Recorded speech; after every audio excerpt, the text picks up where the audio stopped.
हमारे पास स्वेटर भी नहीं है। दीदी को भी ठंड लग रही है। हाँ माँ, मुझे भी ठंड लग रही है। इस कंबल में ठंड रुक नहीं रही है। ठीक है मेरी बच्ची, तुम 2 मिनट रुको, मैं हीटर लेकर आती हूँ। गर्भवती सुरेखा अपनी सास के कमरे से बंद हीटर उठाकर लाती है और अपनी बेटी के सामने चला देती है। इतने में खड़ूस सास गायत्री हीटर चलाता हुआ देख बहू के बाल खींचने लगती है। क्यों रे, तेरी हिम्मत कैसे हुई मेरे कमरे से हीटर उठाने की, वो भी मेरी बिना इजाजत के? इन लड़कियों को सिखा रही है? तेरे गरीब बाप ने दहेज में भेजा था क्या? बच्ची, मुझे दर्द हो रहा है माँ, मेरे बाल छोड़ दीजिए। दादी माँ, माँ को छोड़ दीजिए, उनको दर्द हो रहा है। चुप कर नालायक, एक तो इस घर में 2 लड़कियां हो गई है। सुरेखा की बच्ची कल मुंह नाच पीटी, तूने अभी तक मुझे पोते की खुशखबरी नहीं दी। अगर इस बार भी तूने लड़की को जन्मा तो तेरा जो हाल मैं करूंगी तो सोच भी नहीं सकती है। बस करो गायत्री, वो तुम्हारी बहू है, गर्भवती है, ऐसे अत्याचार मत करो। तुम तो चुप करो, समझ आई बात? माँ जी, भगवान जो भी दे उसे स्वीकार कर लेना चाहिए। वैसे भी ये सब चीज मेरे हाथ में नहीं है। बकवास बंद कर। मुझसे जुबान लड़ाने की कोशिश की तो तेरा हाथ तोड़ के हाथ भी दे दूंगी। जा, जाकर मेरे लिए गर्मा गर्म पकौड़े और चाय बना, और ये हीटर वापस मेरे कमरे में रख। जी माँ जी, मैं बना कर लाती हूँ। गायत्री उसे झटक कर चली जाती है, जिससे वो बेड पर गिर जाती है। बेचारा रामप्रकाश पत्नी के दबाव में कुछ नहीं कह पाता था। वो चुपचाप गायत्री की सारी बात सुनता है और चला जाता है। मेरा बच्चा, 6वां महीना चल रहा है मेरा। मुझे अपना ख्याल रखना होगा और अपनी दोनों बच्ची का भी। माँ चुप हो जाओ, रो नहीं, बहुत गंदी है दादी, हमें मारती रहती है और आपको भी। नहीं बेटा, ऐसे नहीं कहते हैं। सुरेखा हीटर वापस सास के कमरे में रख देती है। सास गायत्री सुरेखा और उसकी दोनों बेटियों के साथ बहुत बुरी तरीके से पेश आती थी। कोई काम न होने पर तीनों पर बरसती थी और कभी डंडे से मारती थी। गर्भवती में भी वो सुरेखा से बहुत काम करवाती है, उनकी ठंड के कपड़े नहीं देती है, बेटे से सारे पैसे वसूल लेती है। तभी एक दिन सुरेखा अपनी बेटियों के लिए कांपते हुए कहती है, माँ जी, धीरे धीरे ठंड बहुत बढ़ रही है माँ जी, बाहर ठंडी बर्फीली हवाएं चल रही है। एक बार को मैं तो बर्दाश्त कर लूंगी, लेकिन मेरी बेटियां, उनसे ये सर्दी झेली नहीं जा रही है। आप थोड़े पैसे दे देती जिससे मैं उन दोनों के लिए स्वेटर, गर्म कपड़े ला देती। नहीं लाकर दूंगी तेरी दोनों बेटियों को गर्म कपड़े, समझी? तू बीमार पड़ती है तो पड़े, मैं तो कहती हूँ मर जाए, कम से कम बोझ तो कम होगा। और हाँ, मेरे साथ हॉस्पिटल चल, तेरा स्वास्थ्य की जांच करवानी है। पता नहीं पहले क्यों नहीं मैंने ध्यान दिया, लेकिन अब जांच करवा लेती हूँ। अचानक से माँ जी मेरी परवाह क्यों कर रही है? शायद पोते के मुंह की वजह से। जी माँ जी, पीहू राशि बेटा, तुम दोनों यही रहना, मैं माँ जी के साथ अस्पताल से आती हूँ। गायत्री सुरेखा को झूठ बोलकर अस्पताल ले जाती है और होने वाले बच्चे का लिंग परीक्षण करवाती है। 2 दिन बाद रिपोर्ट पता चलने पर गायत्री गुस्से से आग बबूला हो जाती है, क्योंकि वो फिर से लड़की को जन्म देने वाली थी। ये बात जानकर सुरेखा को बहुत धक्का लगता है और पति कबीर को पता चलता है तो वो भी कहता है, क्या ये औरत फिर से एक लड़की को जन्म देने वाली है? मैं क्या लड़कियों को ही पालता रहूंगा? मुझे इस घर का वंश नहीं चला रहा है क्या? तभी तो बेटा मैं तुझे समझा रही थी, इस बोझ को अब इस घर से निकाल दे। मैं इस घर में एक लड़की और भी आने दूंगी। माँ जी, कबीर जी ऐसा मत कीजिए, मैं इतनी ठंड में ऐसी हालत में अपनी दोनों बेटियों को लेकर कहाँ जाऊंगी? कबीर जी, आप तो मुझसे प्यार करते हैं ना, ऐसा मत कीजिए। प्यार दया तेल लेने, चलो निकलो इस घर से फौरन। माँ बेटी मिलकर गर्भवती सुरेखा और उसकी दोनों बेटियों को बर्फीली ठंड से घर में बाहर निकाल देते हैं, जिससे वो बहुत कांपने लगती है और रोती है। माँ बहुत डर लगती है माँ। हाँ माँ, हम कहाँ जाएंगे? दादी के साथ पापा भी बहुत गंदे हैं, पापा हमारी बिल्कुल परवाह नहीं करते, वो हमसे प्यार नहीं करते हैं। पता नहीं बेटा, इस हाल में हमें कहाँ सर ढकने को छत मिलेगी। तुम्हारे पापा दादी के बहकावे में आ गए हैं, वरना वो ऐसा कभी नहीं करते। तीनों माँ बेटी पर कोई शॉल स्वेटर नहीं था। कांपते कांपते वो रेलवे स्टेशन पर आ जाते हैं, जहाँ खाली बैठने पर सफाई कर्मचारियों ने भगा देता है। फिर रेलवे स्टेशन की खाली जगह पर एक खाली ट्रेन का डिब्बा था, जिसे देख सुरेखा उसके पास आती है। वो अपनी बेटी के साथ वहाँ बैठ जाती है। इतने में पीहू के सर पर हाथ रखने पर उसे पता चलता है कि उसे तेज बुखार है। हे भगवान, पीहू को बुखार आ गया और राशि को भूख लगी है। मुझे पैसों का इंतजाम करना होगा। सुरेखा ऐसे हाल में सबके सामने हाथ जोड़कर रेलवे स्टेशन पर भीख मांगती है, मदद मांगती है, लेकिन कोई उसकी पुकार नहीं सुनता। वो खाने वाले ठेले पर काम मांगती है, तो भी उसे कोई काम नहीं देता है। ऐसे में वो झोली फैलाकर रोते रोते गाना गाने लगती है। हे मालिक तेरे बंदे हम, ऐसी हो हमारी करम, नेकी पर चले और बदी से डरे, ताकि हंसते हुए निकले दम। हे मालिक तेरे बंदे हम। बहन जी, मेरी मदद करो, कोई खाने के लिए पैसे दे दो। उसका गाना सुनकर आते जाते लोग उसकी झोली में कुछ पैसे डाल देते हैं। तभी एक बूढ़ा कहता है, तुम गर्भवती के समय में यहाँ पर क्यों हो? तुम्हारा पति नहीं है और ठीक ठाक हो तो गाना क्यों गा रही हो? कुछ काम कर लो। मेरी मजबूरी है बाबा जी, गर्भवती को कोई काम नहीं दे रहा। मेरी बेटी भूखी और बीमार है, मुझे पैसों की सख्त जरूरत है। तुम्हारे इस संघर्ष में भगवान करे तुम्हें सफलता मिले। ये लो, इससे तुम अपने बच्चों को खाना खिला दो और कोई काम की शुरुआत कर लो, ताकि ऐसे न रहना पड़े। आपका शुक्रिया बाबा जी। फिर सुरेखा उस पैसे से पास की दुकान से दवाई और खाने का सामान ले लेती है और ट्रेन घर में चूल्हा बनाकर पत्थर से आग जलाकर अपनी बेटियों को खाना खिलाती है और दवाई भी देती है, जिससे पीहू का बुखार उतर जाता है। और बचे हुए पैसों से सुरेखा चाय समोसे का सामान खरीद लेती है, जिसे ट्रेन घर में बनाकर वो रेलवे स्टेशन पर बेचने जाती है। चाय ले लो, चाय, गर्मा गर्म चाय समोसे ले लो, 10 रुपए के। सुनो जरा, मुझे चाय समोसा देना। इस सर्दी में चाय समोसे की बात ही अलग है। ये लीजिए। अरे वाह, तुम तो बहुत अच्छी चाय समोसे बनाती हो और ऐसे समय में काम कर रही हो। ऐसा करो, ठेला ले लो। जी। इस तरह सर्दी में सुरेखा संघर्ष से चाय समोसा रोज बनाकर रेलवे स्टेशन पर बेचती है, जिससे उसका थोड़ा बहुत खर्चा निकल जाता है और वो अपने बच्चों को गर्म कपड़े दिला देती है, जिससे उनकी ठंड से राहत होती है। और थोड़े खाने पीने का सामान भी अपनी ट्रेन घर में भर लेती है। 2 महीने बीत जाते हैं, वो अपनी प्यारी सी बेटी को जन्म देती है और उसको झुलाने के लिए ट्रेन घर में अपनी दूसरी साड़ी से झूला बना देती है, जिसमें उसकी बेटी झूलती रहती थी। एक दिन, माँ, ये ट्रेन घर तो बहुत अच्छा है, यहाँ पर बहुत शांति है, वरना दादी तो हमें मारती थी। हाँ बेटा।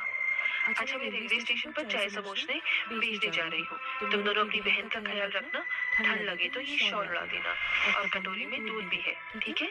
जी माँ, आप निश्चिंत रहिए।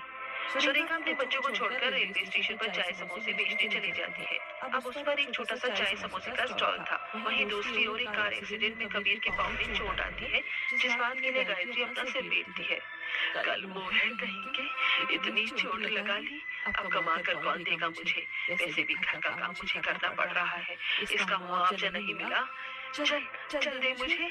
माँ, मैं अपाहिज हो गया और आपको पैसे चाहिए। आप मुझसे प्यार नहीं करती, पैसों से करती है ना? ये लीजिए पैसे। बिल्कुल सही समझा तूने, मैं सिर्फ पैसों से प्यार करती हूँ। कबीर व्हील चेयर से कमरे में जाता है और अपनी पत्नी और बच्चों की फोटो देखकर रोने लगता है। बहुत बड़ी गलती हो गई मुझसे। मैं अपनी बीवी बच्चों को अपने पास वापस लेकर आऊंगा।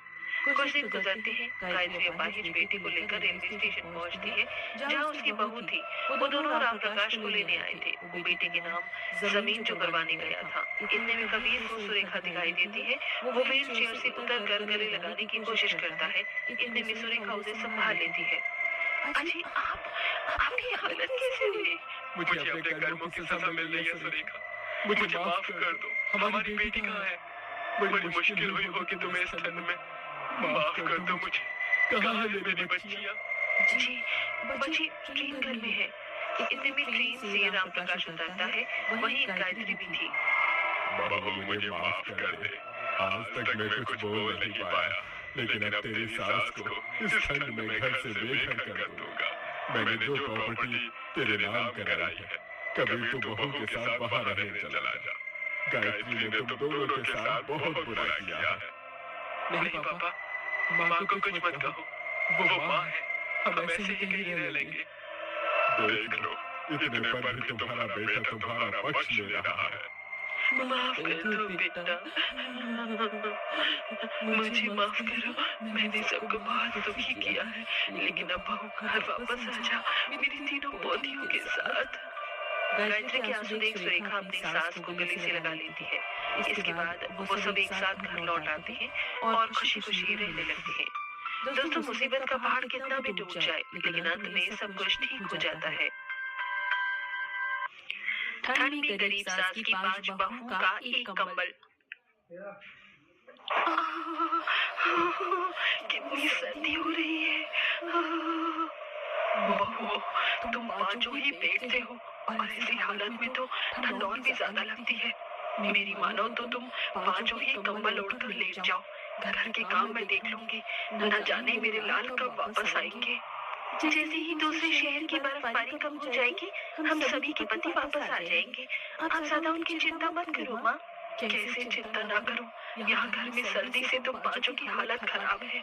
वहाँ दूसरी तरफ बर्फबारी की वजह से मेरे बेटे दूसरे शहर जाकर फंस गए हैं, और तुम कहती हो कि मैं चिंता ना करूं? हाँ माँ जी, मोहिनी जेठानी जी तो बस सभी को सीख ही देती रहती है।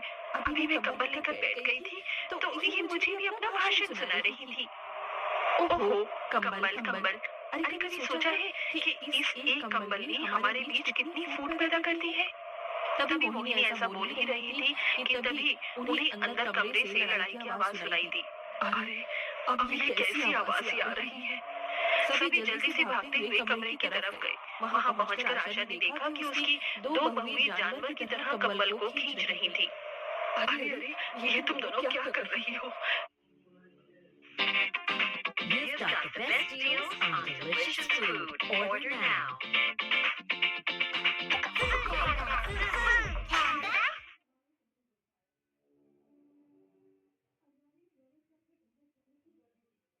ज्योति और आंचल, कंबल फट जाएगा, इसे ऐसे मत खींचो। देखिए ना माँ जी, मेरा सर दर्द कर रहा है और साथ ही मुझे सर्दी भी लग रही है, लेकिन ये है कि मुझे कंबल नींद ही नहीं दे रही। माँ जी, मैं भी गर्भवती हूँ और आप जानती हो मुझे इस कंडीशन में बहुत ही ज्यादा सर्दी लग रही है, लेकिन मेरी मतलबी जेठानी को सिर्फ अपना दर्द दिखाई दे रहा है। आज मैं इन्हें कंबल नहीं दूंगी। इस कंबल में सिर्फ अब मैं ही बैठूंगी। ओहो, तुम्हारी इस रोज की कंबल की लड़ाई से तो मैं तंग आ चुकी हूँ। अगर ये बर्फबारी न होती तो इसकी वजह से मेरे बच्चे वहाँ दूसरे शहर में न फंसते, तो ऐसी कोई भी नौबत न आती। हमारे घर में खूब कंबल रजाइयाँ होती। लेकिन अब अगर तुम्हारे पति मजबूरी में यहाँ नहीं आ पा रहे हैं, तो क्या तुम सभी कुछ दिन प्यार से मिल बांट कर गुजारा नहीं कर सकती हो?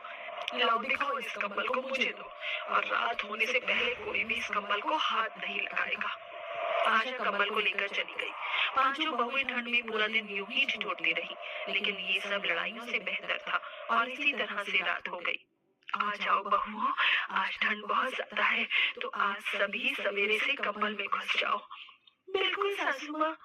ये लीजिए, मैंने अभी सभी के लिए लाल चाय बना दी है, इसे पीते हुए कंबल में बातें करेंगे। अरे वाह! पांचों प्रेग्नेंट बहुएं अपनी सास के इर्द गिर्द कंबल में बैठ गई और लाल चाय की चुस्कियां लेते हुए बातें करने लगी। चलो, बहुत देर हो गई है बातें करते करते, अब तुम सभी भी सोने को लेट जाओ, मैं भी सो रही हूँ।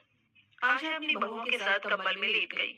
वहीं 3 बहुएं उसके सीधे हाथ की तरफ थी और 2 उल्टे की तरफ।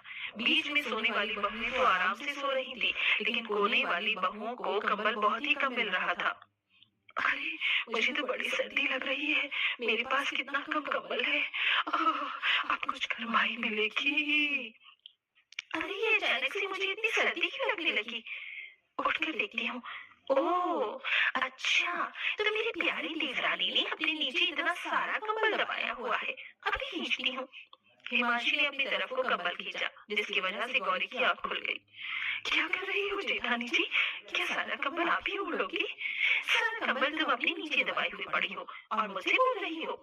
ओहो, उल्टा चोर कोतवाल को डांटे। वाह वाह। अच्छा, तो तुम्हें लगता है कि मैं झूठ बोल रही हूँ? बिल्कुल। अच्छा तो चलो, मैं अभी तुम्हारी गलतफहमी को सच करती हूँ। हिमांशी ने पूरा कंबल अपनी तरफ खींच लिया और इस खींचातानी और चिकचिक की वजह से बाकी लोगों की भी आंख खुल गई। अरे क्या है? कौन उधर मचा रहा है? देखा गौरी, तुम्हारी वजह से सभी की नींद खराब हो गई। मेरी नहीं, आपकी वजह से। ओहो, ये क्या तुम दोनों ने ही चिकचिक बाजी लगा रखी है? ये बताओ कि तुम दोनों इतनी रात में लड़ क्यों रही हो? माँ जी, ये कंबल। ओह, तो फिर से ये कंबल ही मेरे घर की लड़ाई की जड़ बन रहा है। इस कंबल को तो रुको, मैं अभी जलाकर राख कर देती हूँ। कम से कम इस रोज की लड़ाई से तो छुटकारा मिल जाएगा। नहीं सासू माँ, ऐसा मत बोलिए, ये कंबल ही हमारी ठंड का अकेला साथी है। तुम दोनों ने बेवजह सी बात पर हम सभी की नींद का कचरा कर दिया।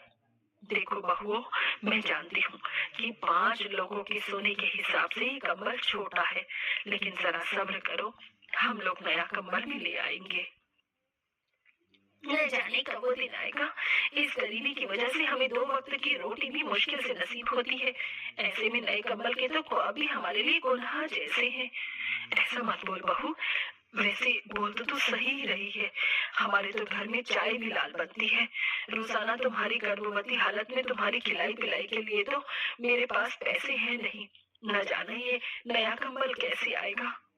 सासू माँ, आप इतनी रात में ये सब बातें सोचकर टेंशन मत कीजिए। और आप दोनों, आप भी क्या बच्चों की तरह लड़ रही हो? अच्छा, आप किनारे की तरफ नहीं थी ना, इसलिए आपको हमारा बर्ताव बच्चों जैसा लग रहा है। चलो चलो, अब सभी चुप करो। तुम 5 इस कंबल के अंदर सो जाओ, मैं इससे बाहर सो जाऊंगी। लेकिन आप कहाँ पर सोगी माँ जी? मैं ये ठंडी चादर ओढ़कर सो जाऊंगी। अब मैं तुम्हारी ऐसी कंडीशन में ही तुम्हें कुछ तो दे नहीं पा रही हूँ, तो मैं ये छोटा सा त्याग तो कर ही सकती हूँ। तुम 5 आराम से सो जाओ, मैं चादर के अंदर सो जाऊंगी। आशा बुढ़ापे की हालत में भी चादर ओढ़ कर लेट गई। आशा की 5 बहुएं आदत से बिल्कुल भी बुरी नहीं थी। अपनी सास को ऐसे कंबल से बाहर लेटा देखकर एक भी बहू को अच्छा नहीं लगा और वो सभी आशा के पास आकर खड़ी हो गई। क्या है, मुझे घेर कर क्यों खड़ी हो गई हो? माँ, हमें आपके बिना सोने में तो नींद भी नहीं आएगी। आप प्लीज ऐसे गुस्सा मत होइए। तो फिर मैं क्या करूं? तुम लोग ही मुझे बताओ, तुम 5 इस कंबल के अंदर आते ही बिल्कुल छोटी बच्चियों क्यों बन जाती हो? तुम सब कुछ अच्छे से जानती हो, लेकिन फिर भी न जाने कंबल का नाम सुनते ही तुम तीनों इतना बुरा बर्ताव, लड़ाई झगड़े क्यों शुरू कर देती हो? तुम 5 जानती हो कि हमारे घर में ये तंगी सिर्फ तुम्हारे पतियों की गैर मौजूदगी की वजह से हो रही है। अभी तो हमारे घर में ढंग से खाने पीने को भी नहीं है, लेकिन ऐसी हालत में तुम एक दूसरे का साथ देने की बजाय छोटी छोटी चीजों के ऊपर लड़ रही हो। जरा सोचो तो सही कि इस एक कंबल ने तुम सभी के बीच में कितनी फूट, कितनी नफरत पैदा कर दी है। अपनी सास की बात सुनकर 5 बहुओं की नजरें शर्म से नीचे झुक गईं। हमें माफ कर दो माँ, सर्दी हमारे शरीर से बर्दाश्त नहीं हो रही थी, इसी वजह से हम इतनी बुरी तरह लड़ रहे थे। हाँ सासू माँ, जो मौसम कभी हमारे लिए सुहाना होता था, आज वही हमारे पतियों के दूर होने की वजह से हमारे ऊपर अभिशाप हो गया है। और पहली बार हमने इतनी सर्दी को महसूस किया है, इसलिए हम अपना दिमाग खो बैठे थे। लेकिन हम वादा करते हैं कि आगे से ऐसा कुछ भी नहीं होगा। हम सभी अब बहुत मिलजुल कर रहेंगे। जी माँ, अब हम कभी भी नहीं लड़ेंगे। अब आप भी प्लीज वापस आ जाइए। ऐसी ठंडी चादर के अंदर सोने से आपकी तबीयत भी खराब हो सकती है। मुझे खुशी है कि तुम्हें मेरी समझाई हुई बातें समझ आ गई। अब आगे से कभी भी लड़ाई मत करना, हालातों को समझकर उनमें गुजारा कर लेना। अपनी सास की बात पर 5 बहुओं ने अपनी गर्दन हिला दी। अब उन 5 को सब कुछ समझ आ चुका था और अब से उन्होंने फिर कभी कंबल वगैरह पर लड़ाई नहीं की। और कुछ दिनों बाद जब बर्फबारी कम हो गई तो आशा के बेटे भी शहर से लौट आए और उन्होंने अपने घर की सारी तंगी को दूर कर दिया और उसके बाद पूरा परिवार मिलजुल कर खुशी खुशी रहने लगा।